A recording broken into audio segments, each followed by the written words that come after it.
Shalom Bapak Ibu, selamat pagi. Untuk pagi hari ini kita akan kebaktian dengan menggunakan tata kebaktian ketiga, minggu kedua sesudah Epifania, dengan tema murid Tuhan memberi pengaruh baik. Sejenak kami akan sampaikan tayangan untuk warta jemaat sepekan ke depan.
Sidang jemaat, mari kita memasuki saat teduh sejenak. Saat teduh dimulai.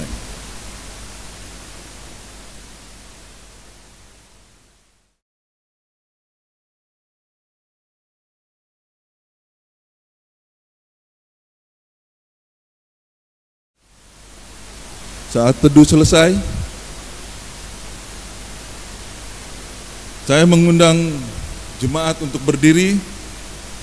Mari kita memasuki ke dalam kebaktian dengan mata dan hati yang tertuju ke hadirat Allah, Maha Kudus, sumber hidup kita. Tegakkanlah wajah dan jiwa kepada Allah yang penuh rahmat dan belas kasihan. Gerakanlah semangat dan tangan bagi kemuliaan Allah, sumber kekuatan kita. Bukalah pikiran dan rangkailah kata untuk memuji Allah, adalah penolong dan penyelamat kita.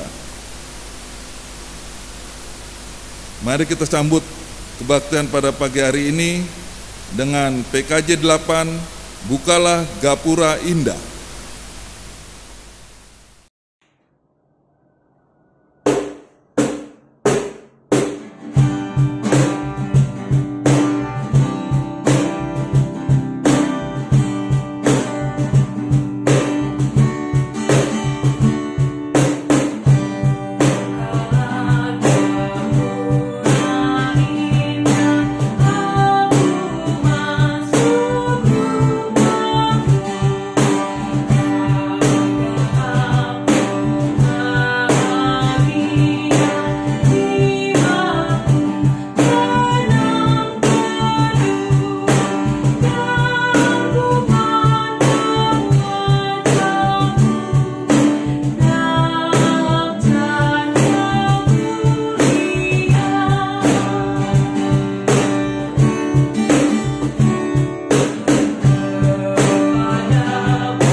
Ibu bapak, saudara-saudari dan anak terkasih, dalam minggu Epifania yang kedua kita mengingat bahwa pertolongan Allah Bapa sudah diberikan kepada kita dengan penyelamatan oleh Yesus Kristus. Amin. Kasih karunia dan damai sejahtera dari Allah Bapa, Anak, dan Roh Kudus menyertai saudara. Terpujilah Allah yang telah mengasihi kita di dalam Yesus Kristus dan yang telah mempersatukan kita di dalam karya Roh Kudus. Dalam kebaktian saat ini kita memiliki nas pembimbing yang terdapat dalam kitab 1 Samuel pasal 3 ayat 9. 1 Samuel pasal 3 ayat 9 yang berkata, "Sebab itu berkatalah Eli kepada Samuel, pergilah tidur, dan apabila ia memanggil engkau, katakanlah, berbicaralah Tuhan, sebab hambamu ini mendengar." Maka pergilah Samuel dan tidurlah ia di tempat tidurnya. Ibu bapak saudara sekalian, dipersilakan untuk duduk kembali. Kita sambut nas pembimbing dengan memuji Tuhan dari Kidung Jemaat 427. Kusuka menuturkan.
Sidang jemaat Tuhan, kita memasuki pengakuan dosa.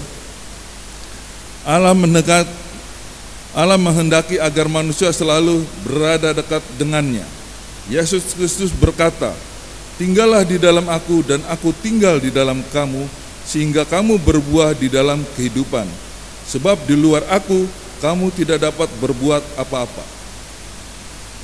Jikalau manusia menjauhi Allah dan berada di luar Allah, maka manusia akan kehilangan pengenalan akan Allah dan kehendaknya. Pikiran, perkataan, dan perbuatan manusia akan dicemari oleh kehendak yang tidak terkendali, sehingga mencemari dirinya, sesamanya, dan kehidupan milik Allah.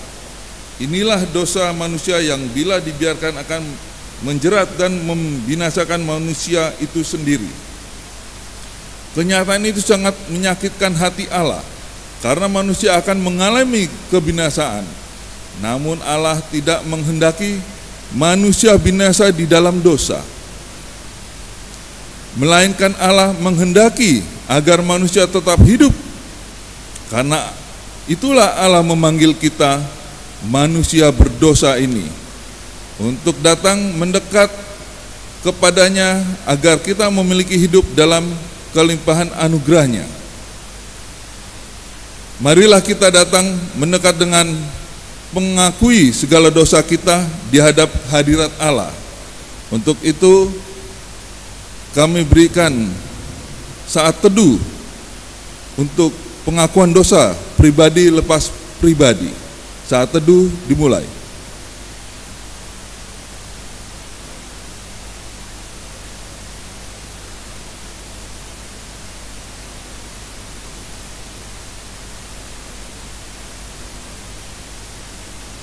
Saat teduh selesai, ya Tuhan, Engkau mengenal kami lebih dari siapapun.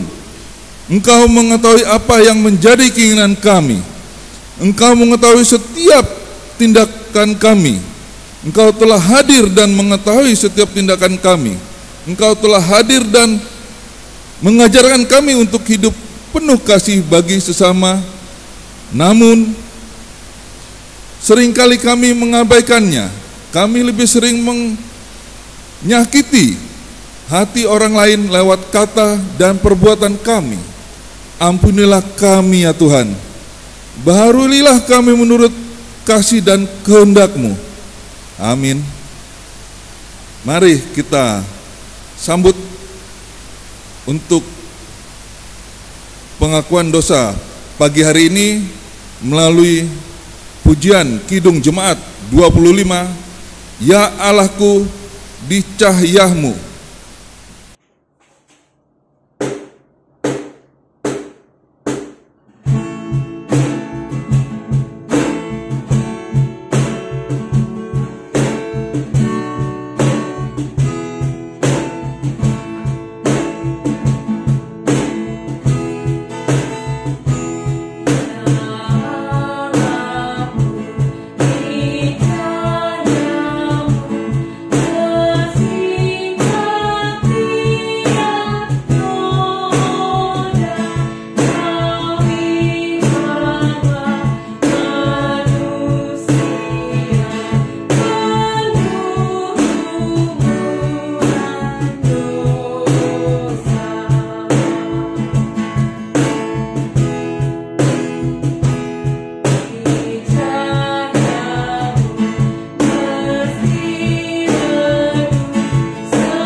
Jemaat yang terkasih, bagi kita yang sudah mengaku dosa di hadirat Allah, kita mengimani bahwa kesungguhan penyesalan kita akan disambut oleh Allah.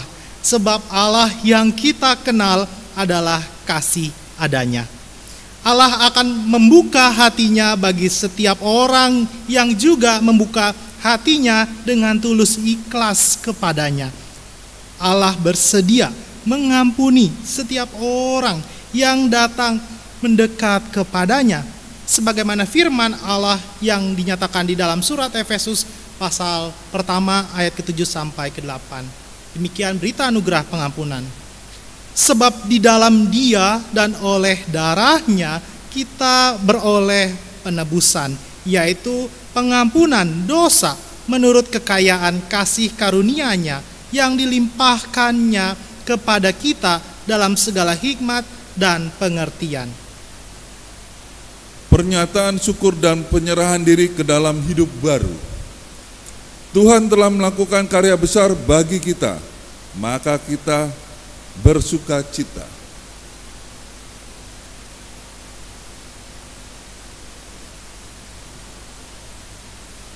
Ya Tuhan, Allah kami, Engkau layak menerima pujian dan Sembah kami, karena kemurahan-Mu yang penuh kerelaan telah menebus kami dari dosa, sehingga kami diselamatkan dari kebinasaan.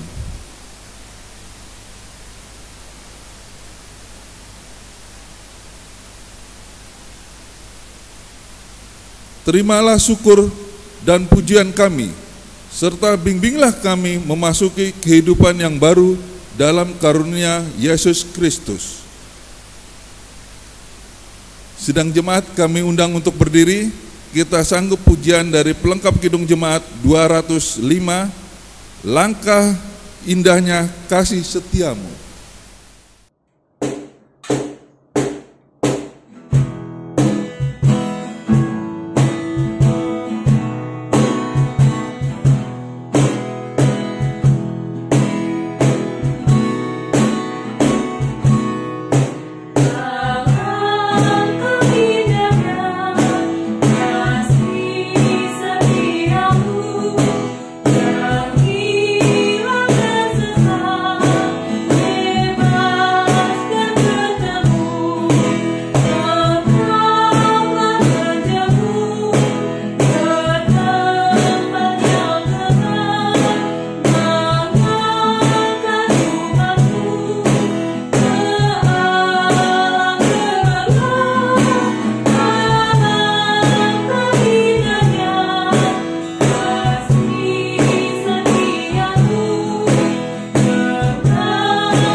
Dalam minggu kedua sudah Epifania, Ibu Bapak, Saudara sekalian dan anak terkasih, kita memiliki dasar firman Tuhan yang terdapat di dalam Injil Tuhan Yesus menurut Yohanes pasal 1 ayat 43 sampai ayat 51.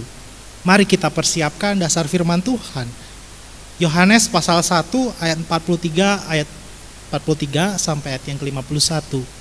Bila kita sudah mempersiapkan bacaan firman Tuhan, kita persiapkan hati dan pikiran kita di dalam doa. Kita bersatu di dalam doa. Allah yang maha baik, Allah yang kami kenal dan mengenal kami pribadi lepas pribadi melalui perantara Tuhan kami Yesus Kristus, dan Allah yang tidak pernah meninggalkan kami oleh kuat dan kuasa Roh Kudus. Ya Allah, di minggu kedua sesudah Epifania, kami selaku umat percaya bersama-sama ya Allah diundang untuk menjadi murid Kristus, memberi pengaruh baik. Menjadi murid Kristus memberi pengaruh baik tentu bukanlah hal yang mudah, baik di tengah pandemi, di dalam pergumulan kehidupan secara ekonomi, secara sosial, dan lain-lainnya. Tuhan, kami bersama-sama mau mendasari firman Tuhan agar kami tetap Tuhan layakan untuk menjadi perpanjangan tangan Tuhan, memberikan pengaruh yang baik bagi sesama.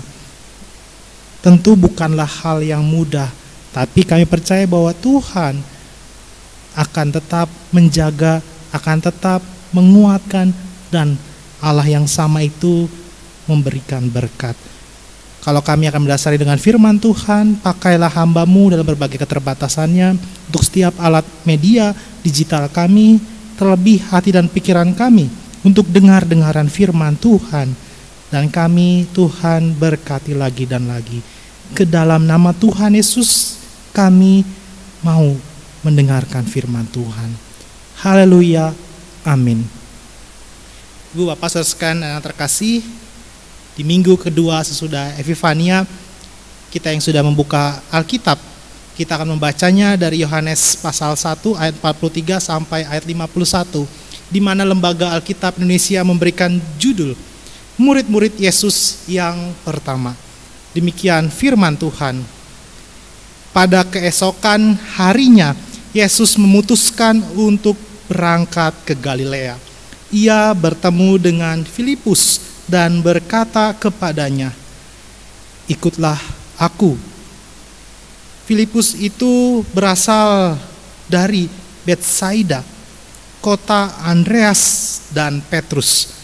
Filipus bertemu dengan Natanael dan berkata kepadanya, "Kami telah menemukan Dia yang disebut oleh Musa dalam kitab Taurat dan oleh para nabi, yaitu Yesus, anak Yusuf dari Nazaret." Kata Natanael kepadanya, "Mungkinkah sesuatu yang baik datang dari Nazaret?" Kata Filipus kepadanya, "Mari dan lihatlah." Yesus melihat Natanael datang kepadanya, lalu berkata tentang dia, "Lihat, inilah seorang Israel sejati, tidak ada kepalsuan di dalamnya." Kata Natanael kepadanya, "Rabai, Engkau anak Allah, Engkau Raja orang Israel." Yesus menjawab kepadanya, "Karena aku berkata kepadamu, aku melihat engkau di bawah pohon ara, maka engkau percaya. Engkau akan melihat hal-hal yang lebih besar daripada itu." Lalu kata Yesus kepadanya, "Aku berkata kepadamu, sesungguhnya engkau akan melihat langit terbuka dan malaikat-malaikat Allah turun naik kepada Anak Manusia." Demikian Ibu Bapak saudara sekalian terkasih, firman Tuhan. Kita yang dikatakan berbahagia ialah kita yang membaca firman Tuhan, merenungkannya dan melakukannya di dalam kehidupannya sehari-hari. Haleluya.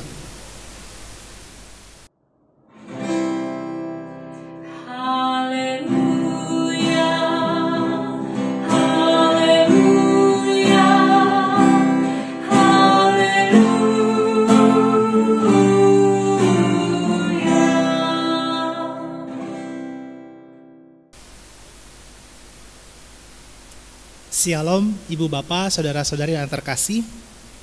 Di minggu kedua sesudah Epifania, selaku umat percaya, kita bersama-sama mengimani Allah sudah memanifestasikan diri, Allah sudah menyatakan dirinya.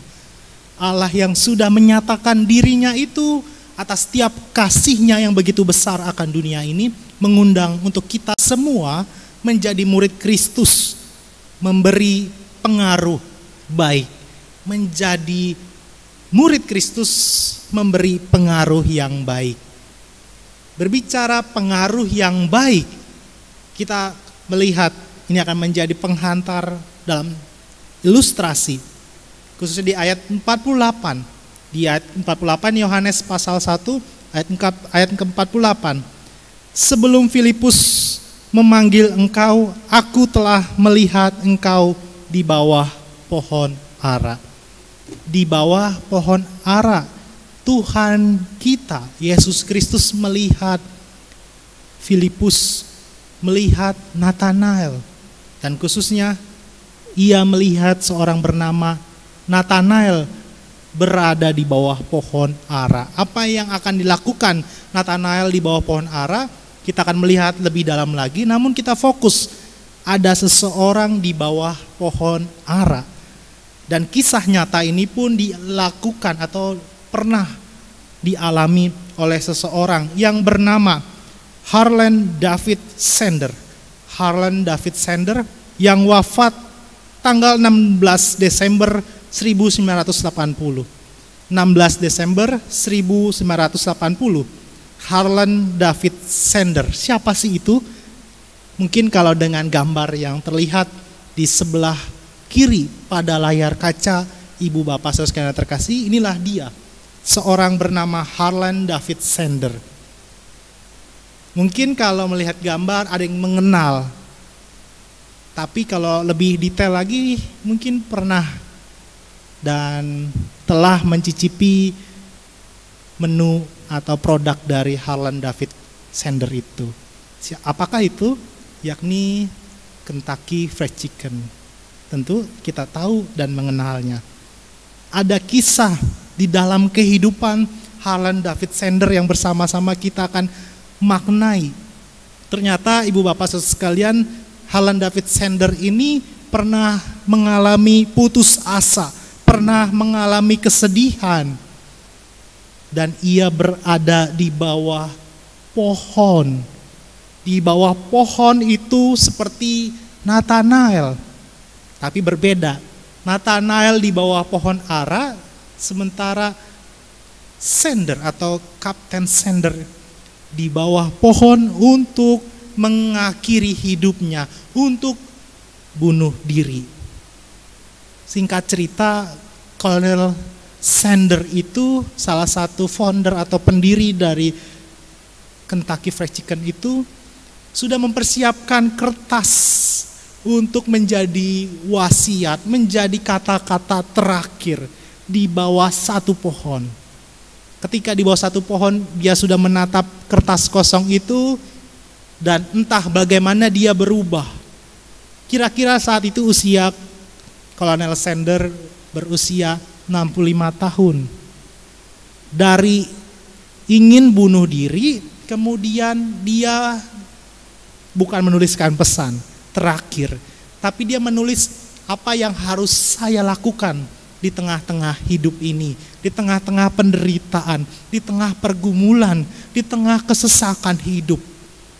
Dia tidak jadi mengakhiri hidupnya, dia memilih untuk tetap hidup dan menghasilkan produk yang kita kenal sampai saat ini. Kita mengenal menu yang kita biasa mungkin cicipi atau kita konsumsi. Harlan David Sander tadi wafat 16 Desember 1980. Dia adalah orang yang hampir putus asa. Di bawah pohon bagaikan Nathanael yang di bawah pohon ara, akan tetapi berbeda kisah. Kolonel Sander yang tadi sudah dilihat di dalam gambar yang ditayangkan pernah berputus asa. Mengapa? Ketika dia berusia 65 tahun dia menengok ke belakang, di mana hidupnya penuh dengan penderitaan, hidupnya penuh dengan air mata. Khususnya dari usia 5 tahun sampai usia ke-6 tahun dia mengalami kesedihan karena ayahnya meninggal. Kemudian pada usia 16 tahun dia berhenti dari sekolah. Kemudian di usia ke-17 tahun dia sudah dipecat. Di usia 17 tahun Kolonel Sander ini sudah dipecat sebanyak 4 kali.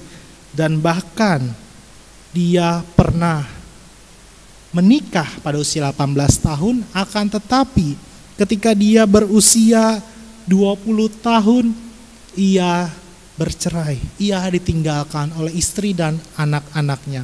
Bahkan ada begitu banyak pergumulan kehidupannya, ada begitu banyak kesedihan dalam hidupnya.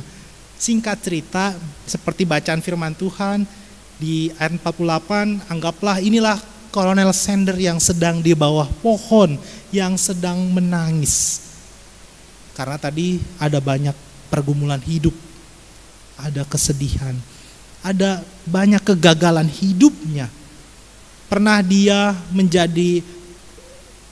tadi kolonel pernah mengikuti perang, pernah juga menjadi seorang pengacara, pernah juga menjadi kondektur sejenis kereta, pernah menjadi penjaga gedung, dan lain sebagainya. Semuanya penuh dengan kesulitan, semuanya penuh dengan air mata. Tapi di usia ke-65 tahun itu dia tidak menyerah. Dia tetap belajar untuk menghasilkan yang terbaik. Tadi di usia yang ke-5 dan ke-6 tahun itu ketika ayahnya meninggal, Kolonel Sander ini ternyata ibu bapak saudara sekalian belajar masak. Karena ibunya menjadi tulang punggung, dia harus merawat adik-adiknya. Di usia ke-7 tahun. Kemudian di usia ke-10 tahun dia sudah mulai bekerja untuk mencari biaya. Dan ada beberapa catatan yang mengatakan di usia 12 tahun dia harus kehilangan ibu kandungnya. Kolonel Sander mengalami pergumulan. Usia ke-7 kehilangan ayah. Kira-kira di usia ke-12 tahun kehilangan ibunya. Di usia 20 tahun dia bercerai dan ditinggalkan oleh istri dan anak-anaknya. Ada banyak pergumulan hidupnya, sehingga tadi di usia 25 tahun dia ingin bunuh diri.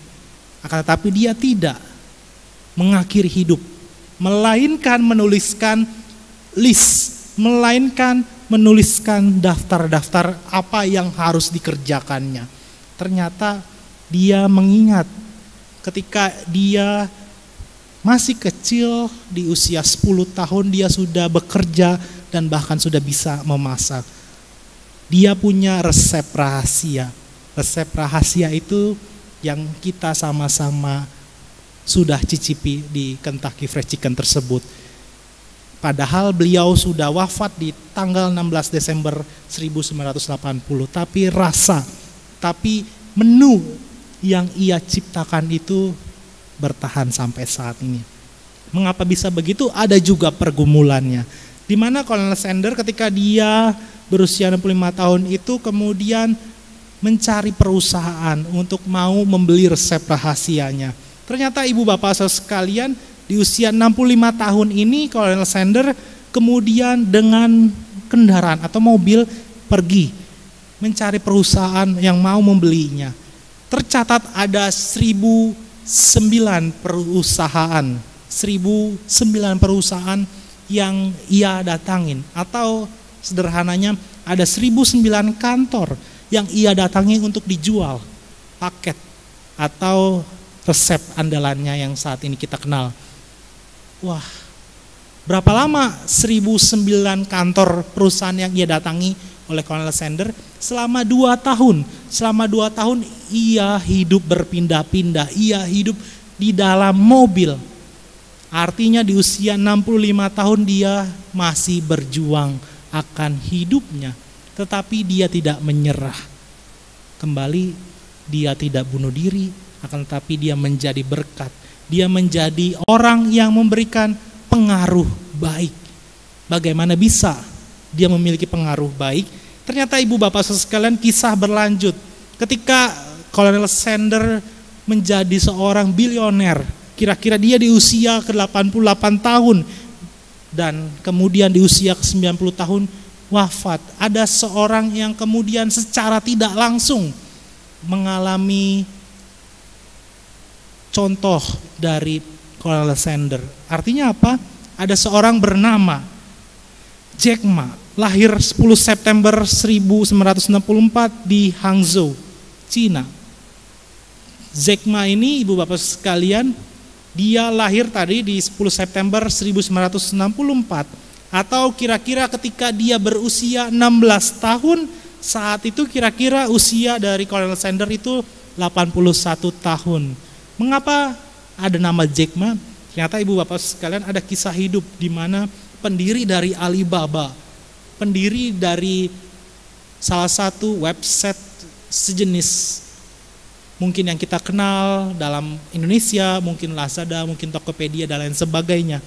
Dia memiliki kekayaan dalam hasil karya atau perusahaannya dari Alibaba itu di Januari 2021 di Januari 2021, Jack Ma memiliki kekayaan yang sangat-sangat besar. Dia tercatat sebagai nomor 2 terkaya di Cina dan bahkan terkaya ke-20 di dunia menurut Forbes. Menurut Forbes, dia terkaya nomor 2 di Cina dan nomor ke-20 di dunia. Dia terkaya. Akan tetapi pengalaman hidup Jack Ma itu pernah mengalami kesedihan. Bagaimana ceritanya? Kita akan sambungkan dengan kisah hidup dari Colonel Sanders. Colonel Sanders yang kemudian berhasil mendirikan waralaba atau Kentucky Fried Chicken itu, ternyata ibu bapak sekalian ada catatan yang memberitahu kepada kita bahwa Jack Ma pernah ikut interview, pernah ingin melamar kerja di Kentucky Fried Chicken. Dari 24 orang yang melamar pekerjaan di salah satu Kentucky Fried Chicken tersebut, hanya 23 orang yang diterima dan hanya 1 orang yang ditolak, yakni Jack Ma. Akan tetapi kemudian ibu bapak sekalian, harusnya Jack Ma ini sedih, harusnya Jack Ma ini putus asa. Secara tidak langsung ada catatan yang mengatakan dia belajar dari kisah seorang bernama Colonel Sanders. Bahkan dia dalam pengalaman mencari pekerjaan tersebut, ibu bapak sekalian, ada 30 kantor yang ia lamar. Tidak ada satupun yang menerima pekerjaannya. Seperti halnya Colonel Sanders, ada 1009 perusahaan yang menolaknya. Tapi Colonel Sanders tetap memberikan contoh, memberikan perbuatan yang baik ditiru oleh Jack Ma. Walaupun 30 perusahaan menolak lamaran dari Jack Ma tidak kehilangan akal dan ia mendirikan Alibaba. Nah, dari kisah 2 orang ini kita belajar berbicara sebagai murid Yesus Kristus memberi pengaruh baik. Seperti Colonel Sanders yang memberikan pengaruh baik tidak hanya kepada Jack Ma, bahkan kepada orang-orang dimanapun. Adanya berbagai merek ataupun usaha untuk menjual Kentucky Fried Chicken seperti itu. Ada banyak hal yang kemudian orang-orang meniru pengaruh baik dari Colonel Sanders, yakni salah satunya Jack Ma yang kemudian mendirikan Alibaba, dan di mana dicatat di tahun 2021 di Januari ini menjadi orang terkaya nomor 2 di Cina dan nomor 20 di belahan dunia. Kita melihat juga ada 2 orang yang sama dalam bacaan kita dalam kitab Yohanes. Kita melihat ada seorang bernama Filipus dan seorang bernama Nathanael.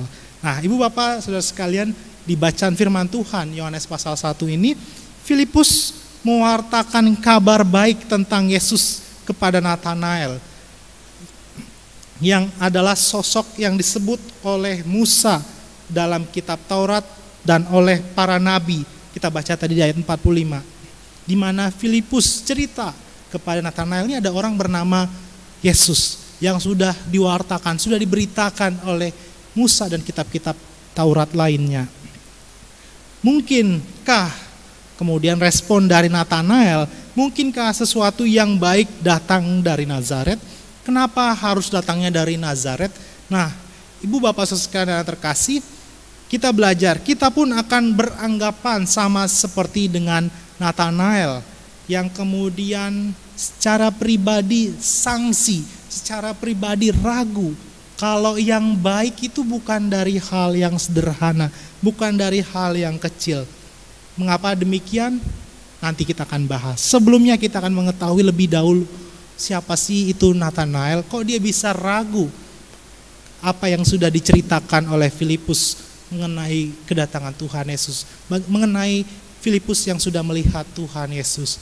Kita bersama kembali mengenal siapa sih itu Nathanael. Nathanael ini memiliki arti nama, yakni pemberian Allah. Nathanael berarti pemberian Allah.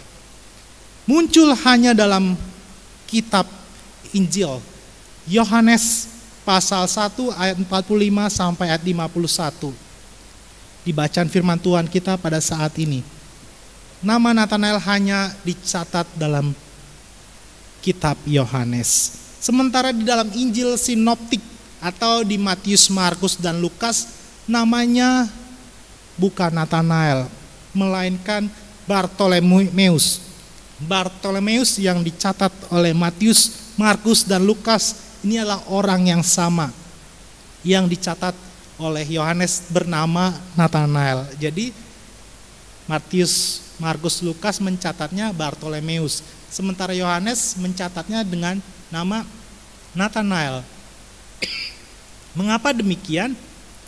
Karena nama Bartolomeus itu nama untuk mengenal keluarga. Artinya Bartolomeus memiliki arti putra dari Tolmai. Putra dari Tolmai. Makanya Matius, Markus, Lukas mencatat demikian. Namanya Bartolomeus. Sementara Natanael dicatat oleh Yohanes memiliki arti pemberian Allah. Mengapa pemberian Allah? Kita melihat di ayat ke-46, kata Natanael kepadanya, mungkinkah sesuatu yang baik datang dari Nazaret? Kita lihat apa yang dimaksud pemberian Allah. Kita lihat di Natanael yang bertanya, mungkinkah sesuatu yang baik datang dari Nazaret? Ini pertanyaan Natanael di ayat ke-46. Kenapa dengan Nazaret? Mengapa dengan Nazaret? Kita bersama-sama akan mencoba melihat dan memaknai. Secara sosial, Israel yang sedang dijajah oleh Kekaisaran Romawi, kota yang menjadi harapan ialah Yerusalem.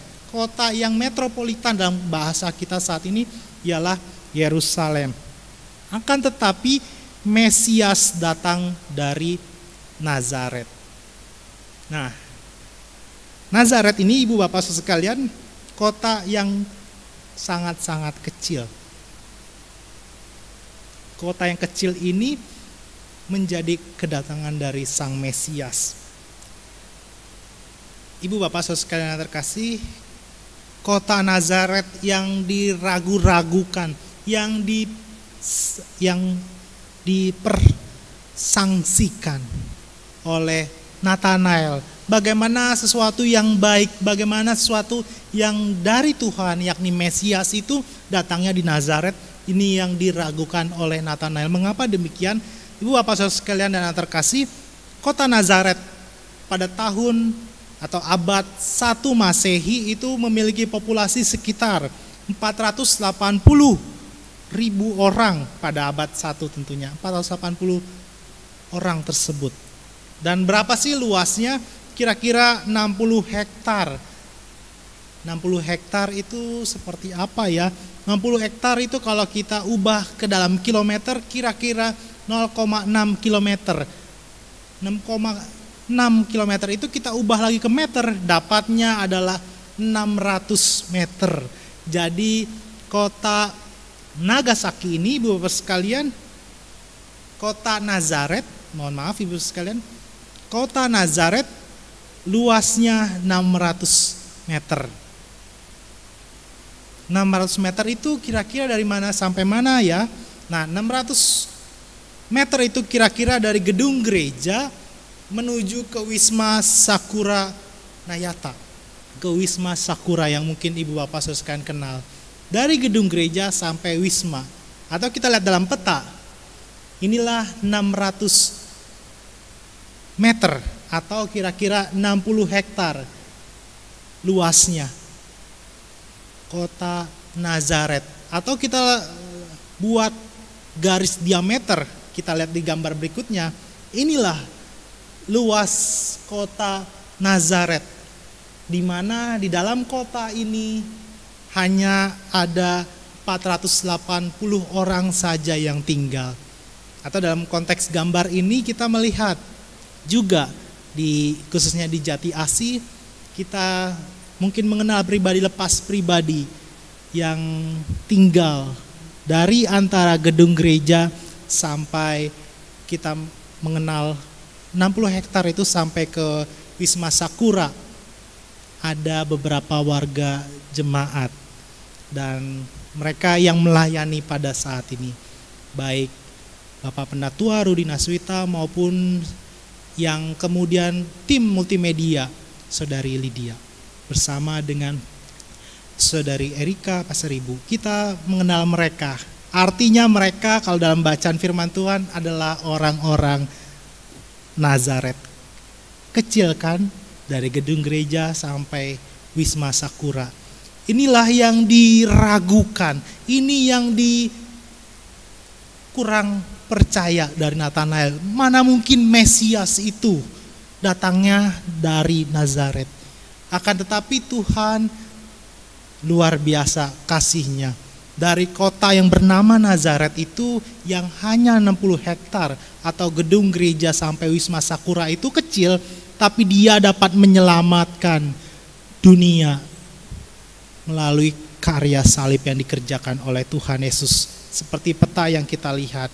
Kemudian Ibu Bapak Saudara sekalian, kita lihat di ayat 48, Yohanes pasal 1 ayat 48.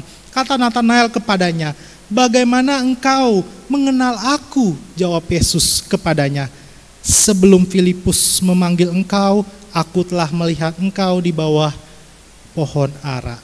Ini yang menjadi penekanan mengapa saya mengambil ilustrasi dari Cornel Sander dan kemudian mengapa Nathanael berada di bawah pohon ara. Nah, apa hubungannya pohon ara dengan Mesias? Ternyata secara tradisi atau secara kebiasaan orang-orang Yahudi, khususnya dalam kitab Zakaria, memberikan jawaban. Zakaria pasal 3 ayat 10 menyatakan, "Pada hari itu demikianlah firman Tuhan semesta alam. Setiap orang daripadamu akan mengundang temannya duduk di bawah pohon anggur dan di bawah pohon ara." Ini yang tercatat dalam kitab Zakaria pasal 3 ayat ke-10. Selain dalam kitab Zakaria pasal 3 ayat ke-10, kata pohon ara pun disebutkan di dalam kitab Mika pasal 4 ayat ke-4. Selain dari Mika pasal 4 ayat ke-4 juga disebutkan dalam kitab 1 Raja-Raja pasal 4 ayat yang ke-25. Artinya pohon ara bukan sebatas tempat favorit dari Nathanael untuk berteduh, akan tetapi menjadi tempat yang memiliki pemaknaan, tidak sebatas fisik untuk berteduh dari cahaya matahari, akan tetapi menjadi tempat yang memiliki damai sejahtera. Bagi orang-orang Yahudi memahami pohon ara sebagai tempat yang menghadirkan damai sejahtera. Nathanael berada di bawah pohon ara dilihat oleh Tuhan Yesus. Dan Nathanael kemudian hanya sebatas melihat atau memaknai Yesus Kristus melihatnya. Sementara Tuhan Yesus berkata bahwa ada hal yang besar yang akan kemudian terjadi di dalam kehidupan Nathanael. Nah, di bawah pohon ara itu saat itu Nathanael sedang tidak sebatas berdiam diri atau tadi secara fisik berteduh, akan tetapi di sana adalah tempat berdoa. Di sana adalah tempat merenungkan kitab-kitab Taurat. Artinya yang dilakukan Nathanael di bawah pohon ara ialah untuk berdoa dan membaca kitab-kitab Taurat. Dari sana Nathanael menjadikan pohon ara tempat favorit untuk merenungkan kebaikan Allah. Makanya kemudian Ibu Bapak Saudara sekalian, dia terkejut Nathanael ketika Tuhan Yesus mengetahui. Mengapa kok Tuhan Yesus tahu kalau dirinya Nathanael berada di bawah pohon ara? Dan kemudian lebih dalam lagi Yesus Kristus berkata di dalam bacaan firman Tuhan di ayat yang ke-47, "Lihatlah, inilah seorang Israel sejati, tidak ada kepalsuan di dalamnya." Yohanes pasal 1 ayat ke-47, "Lihatlah, inilah seorang Israel sejati." Seorang Israel sejati yang kemudian dalam bahasa Yunaninya berbicara altheos. Altheos ini berbicara a truth, di dalam iman sejati. Inilah orang Israel sejati yang dikatakan oleh Tuhan Yesus kepada Nathanael ketika berada di pohon ara. Altheos tadi dalam bahasa Yunani berbicara kebenaran. Apa sih maksud kebenaran? Pada saat itu, ibu bapak saudara sekalian yang terkasih, orang-orang Israel, para imam, ahli Farisi, Saduki, dan kepala-kepala imam hanya menunjukkan kebiasaan atau hal-hal yang dilakukannya secara simbolik. Maksudnya hanya mau kelihatan suci, hanya mau kelihatan saleh, hanya mau kelihatan rohani ketika berada di pohon ara, ketika melayani di bait Allah. Mereka tidak menjadi orang Israel sejati. Sementara Nathanael dikatakan oleh Tuhan Yesus merupakan orang Israel sejati. Kegiatan religiusnya, kegiatan keagamaannya tidak untuk pura-pura, tidak hanya untuk nama baik, tapi untuk mencari kebaikan Tuhan. Inilah perilaku baik, inilah pengaruh baik yang dimiliki oleh Nathanael. Dan itu dilihat oleh Tuhan Yesus. Dan di bawah pohon ara, yang merupakan tradisi orang Yahudi pada saat itu, tempat untuk berdoa, tempat untuk memahami kitab Taurat. Dari sana kita belajar sebagai murid Yesus yang diundang menghadirkan perbuatan baik itu tidak sebatas untuk dilihat oleh orang lain. Bukan hanya untuk pamoritas, bukan untuk dibilang sok religius, sok suci, dan lain sebagainya. Tapi memang itulah kerinduan kita untuk beribadah, kerinduan kita untuk melayani, kerinduan untuk kemudian memuliakan Tuhan. Seperti Nathanael yang merupakan orang Israel sejati yang dibilang oleh Yesus Altheos, Atrut, di mana dia tidak sebatas nama baik. Dia menjadi pribadi yang menunjukkan kerinduannya kepada Tuhan. Inilah hal yang membuat kita belajar bagaimana berbuat baik itu tidak sebatas hanya omongan, hanya dilihat oleh orang lain. Mampukah kita kemudian menjadi murid Yesus Kristus yang memberi pengaruh baik tidak sebatas dari ucapan, tidak sebatas dari hal-hal yang dilihat saja, tapi dalam konsistensi, dalam kebiasaan sehari-hari. Makanya dalam minggu kedua sudah Epifania, secara pribadi, lepas pribadi kita diajak untuk memberi pengaruh yang positif. Tentu sulit, seperti Kolonel Sanders tadi, seperti Jack Ma tadi. Ada pergumulan, ada 1009 kali dia mencoba menjual resep Kentucky Fried Chicken itu. Atau Jack Ma tadi, ada 20 kali dia melamar pekerjaan, bahkan di KFC sekalipun dia ditolak. Akan tetapi dia tetap melakukan hal-hal baik, bahkan menunjukkan perbuatan baik. Kesulitan, tapi tidak membuat hidupnya tidak mencerminkan perbuatan baik.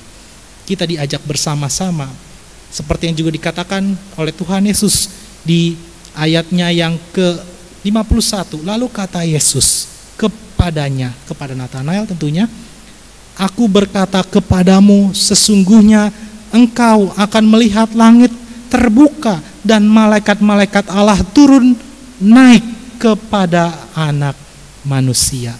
Artinya sekalipun kita mengalami kesulitan, mengalami pergumulan, mengalami penderitaan, kita pribadi lepas, pribadi diajak untuk tetap menunjukkan, untuk tetap melakukan perbuatan baik. Ini pesan dari Yesus Kristus. Yesus sudah berpesan, sekalipun dunia gelap, sekalipun kehidupan kita penuh dengan penderitaan, Yesus sudah berpesan, Yesus sudah mengatakan, dalam malam gelap kamu harus jadi lilin terang. Dalam malam gelap kamu harus jadi lilin terang. Bagaimanapun penderitaan kita, bagaimanapun kesusahan kita, kita diundang untuk menjadi lilin yang cahayanya menerangi dunia yang sedang gelap. Inilah pesan dari Tuhan Yesus. Inilah undangan dari Tuhan Yesus di minggu kedua sudah Epifania. Sebagai murid Yesus diundang untuk melakukan perbuatan baik, Perbuatan baik itu apa? Sekalipun dunia gelap, jadilah lilin yang tetap memancarkan terang. Dari terang itu ada damai sejahtera bagi sesama. Tuhan memampukan kita untuk menjadi lilin yang tetap bercahaya sekalipun dunia gelap. Tuhan memberkati. Amin.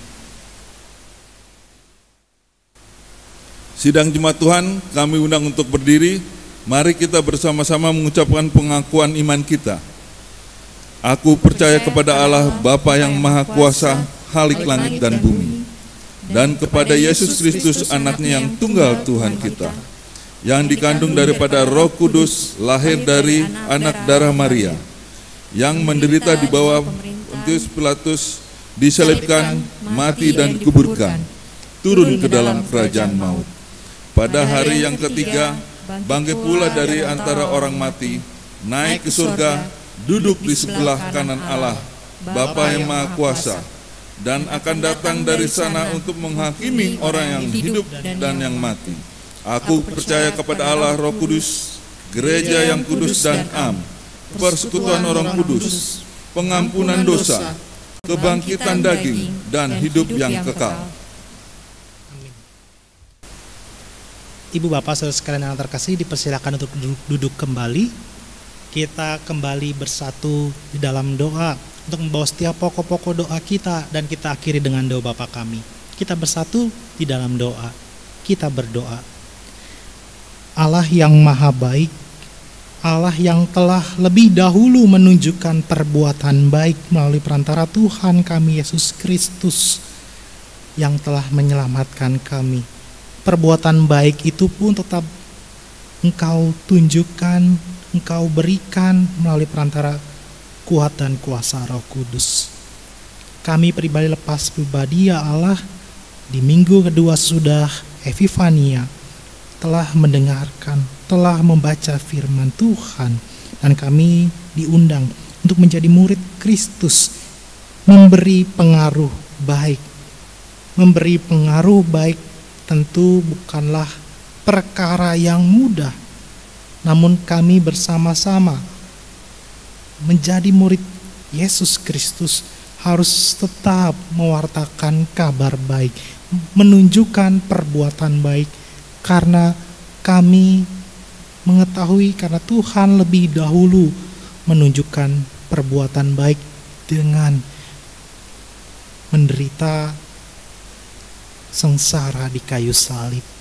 Perbuatan baik itu kiranya kami pribadi lepas pribadi tidak simpan dalam kehidupan kami sendiri, namun kami dapat bagikan kepada sesama.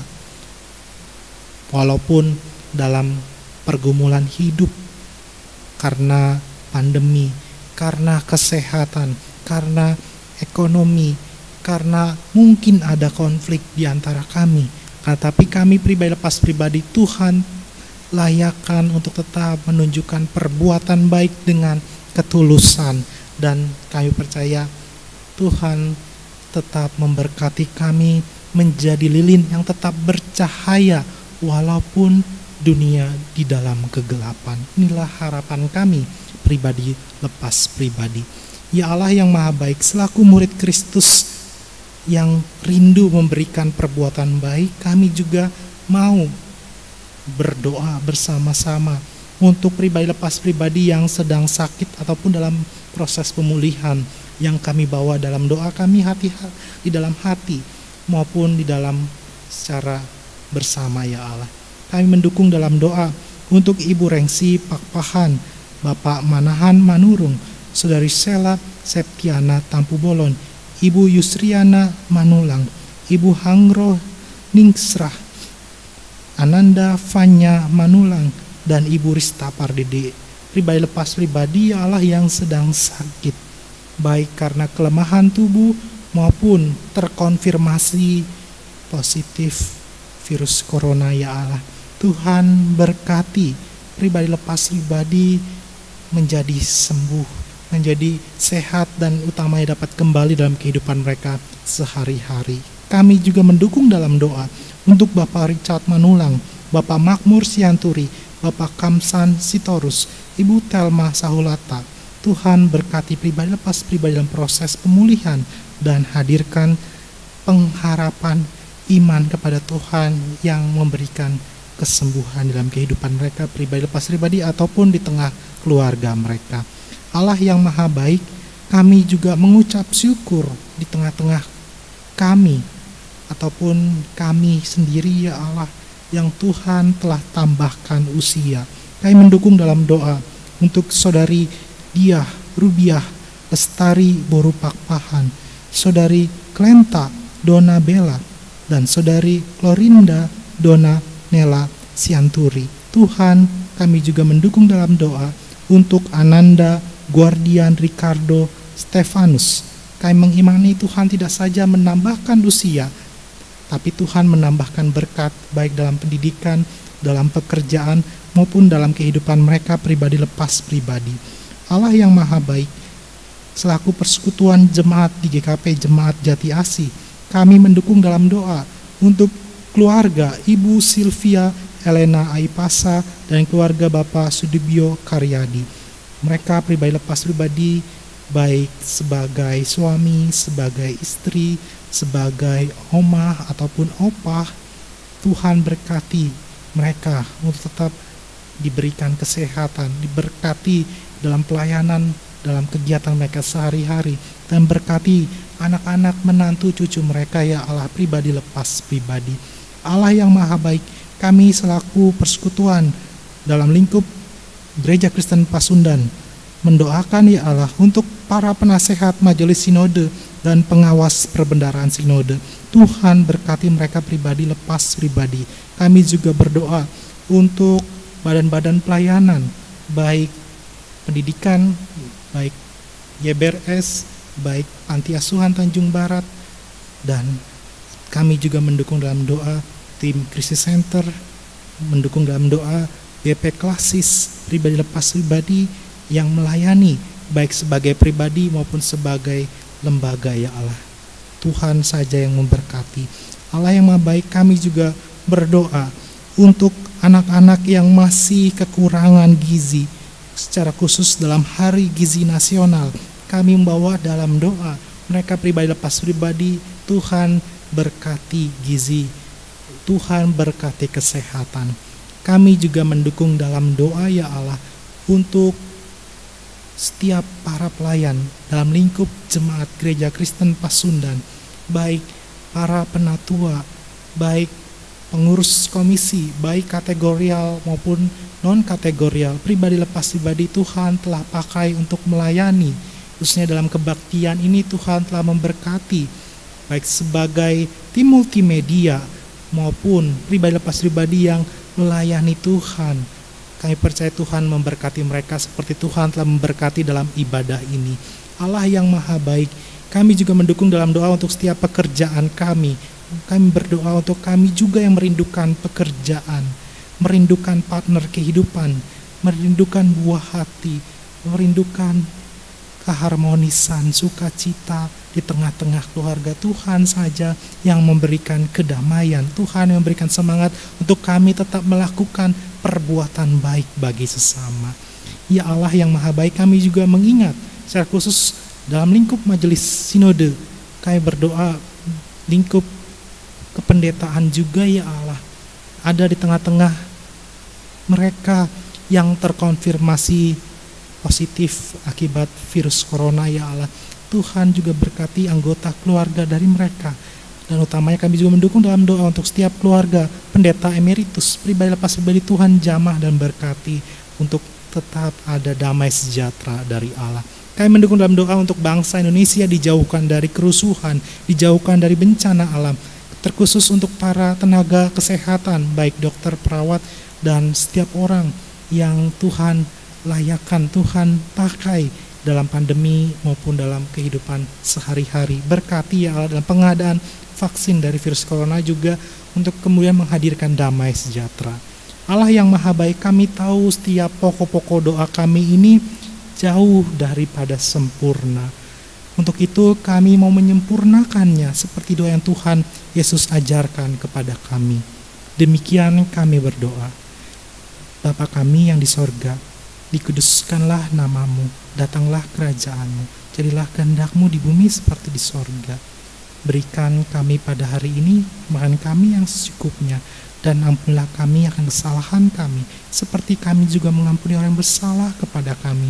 Jangan bawa kami dalam pencobaan, tapi lepaskan kami daripada yang jahat, karena Engkau yang punya kerajaan, kuasa, kemuliaan sampai selama-lamanya. Amin. Sidang jemaat Tuhan, marilah kita memberi persembahan syukur kita dan mengingat firman Tuhan yang berkata, hendaklah masing-masing memberikan menurut kerelaan hatinya, dan jangan sedih hati atau karena terpaksa, sebab Allah mengasihi orang yang memberi dengan sukacita. Selagi pundi-pundi persembahan, kami mengajak jemaat untuk bernyanyi dari pop rohani Betapa Hatiku.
Sidang jemaat, kami undang untuk berdiri. Mari kita bawa persembahan kita dalam doa. Ya Tuhan Allah kami berterima kasih kepadamu atas kasih karunia dan berkat yang telah kami terima. Hingga saat ini, di hadapan-Mu, kami datang membawa hati yang telah dibaharui. Kami rindu untuk hidup dalam ketaatan kepada Tuhan. Biarkanlah dalam semangat ketaatan dan kesetiaan kepadamu, kami pun senantiasa memberikan persembahan yang terbaik bagi Tuhan dan pekerjaanmu di dunia ini. Oleh karena itu, kami datang membawa persembahan ini sebagai ungkapan syukur.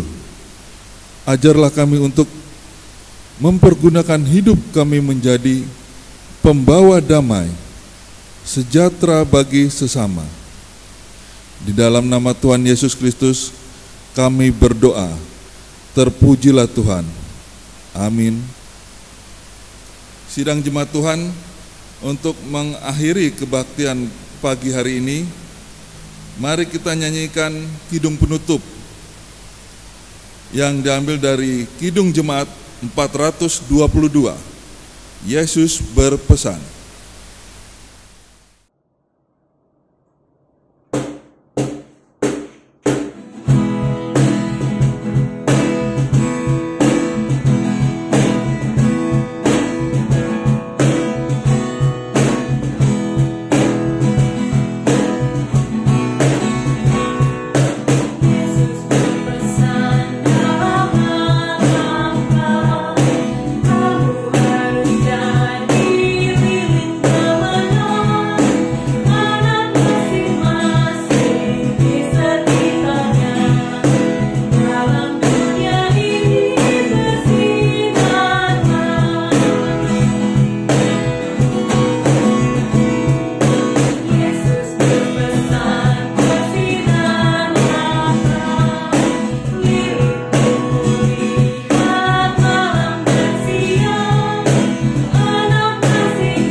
Ibu Bapak, Saudara sekalian dan terkasih, dengan tetap berdiri kita akan memohon dan menerima berkat. Kepadamu telah diberitahukan apa yang baik dan apa yang dikehendaki Tuhan, yakni menjadi murid Kristus yang setia untuk memberitakan pengaruh baik. Sekalipun berat pergumulan, sekalipun sulit tantangan kehidupan, sekalipun air mata membuat kita menangis, kita tetap diundang untuk membawa pengaruh baik, karena hidup kita sudah diubahkan Allah menjadi baik melalui perantara Tuhan kita, Yesus Kristus. Untuk itu kini terimalah berkat Tuhan. Allah berjalan di depan untuk menuntun engkau, Allah berjalan di belakang untuk menguatkan engkau. Allah ada di sekelilingmu untuk menjaga dan memelihara engkau sekarang dan selama-lamanya.